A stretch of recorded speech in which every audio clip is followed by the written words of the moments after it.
Sir 19 जूनला शिवसेनेचा वर्धापन दिन आहे. त्याआधी शिवसेना आणि मनसेमध्ये आणखी एक मोठा इव्हेंट असणार आहे, तो म्हणजे 13 तारखेला आदित्य ठाकरे यांचा वाढदिवस आणि 14 तारखेला राज ठाकरे यांचा वाढदिवस.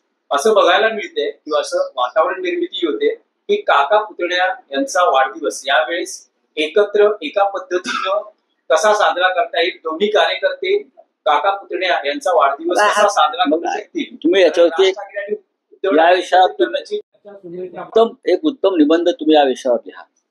वाढदिवस कसे साजरे करावेत त्याच्यावरती उत्तम निबंध लिहा.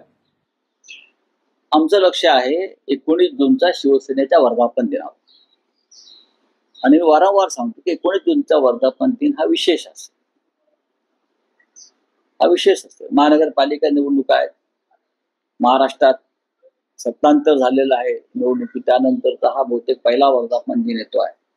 तर आम्ही वर्धापन दिनाच्या यशस्वी व्हावा सगळ्या संकल्पना त्यासाठी आमचं काम चालू आहे. थँक्यू. आप हिंदी में पूछे क्या आपका?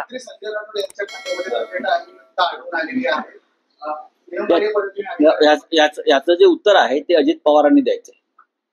कारण त्यांना जी सत्ता कशा करता हवी आहे, तर लोकांची कामं करता यावी म्हणून हवी असं ते म्हणत होते. त्यांच्याच मांडीला लावून बसणारे संजय राठोड एक सहकारी आहे. त्यांनी सत्तेत राहून कसे भ्रष्टाचार, घोटाळे, खून, हत्या, दरोडे टाकले आहेत त्याच्यावरती एकदा अजित पवारांनी महाराष्ट्राला प्रवचन दिलं पाहिजे. सर एक आणखी विषय एनसीपीतला की जयंत पाटील यांनी स्वतःला प्रदेशाध्यक्ष पदावर स्वतःला दूर करा, कारण जवळपास 7 वर्ष इतका कालावधी आपण या पदावर राहिलेलो आहोत आणि नव्या नेतृत्वाला संधी द्या अशी भूमिका व्यक्त केली आहे. त्याबद्दल काय सांगाल? कारण आता नव्या प्रदेशाध्यक्षांचाही शोध. बघा, जयंतराव पाटील एक प्रगल्भ विचार असलेले नेते आहेत.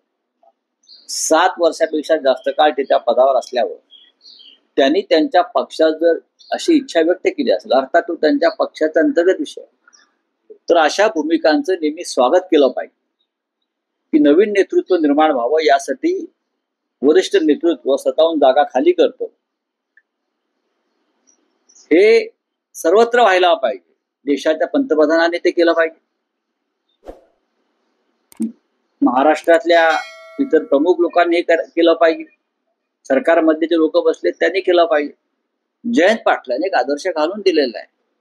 आता नरेंद्र मोदी 75 वर्षाचे होते सप्टेंबर महिन्यात, आणि त्यांच्या पक्षामध्ये एक परंपरा आहे की 75 वर्षानंतर सत्तेत राहायचं नाही. त्याच्यामुळे देशाच्या नजरा या पंतप्रधानांच्या निर्णयाकडे आम्ही पाहू ना.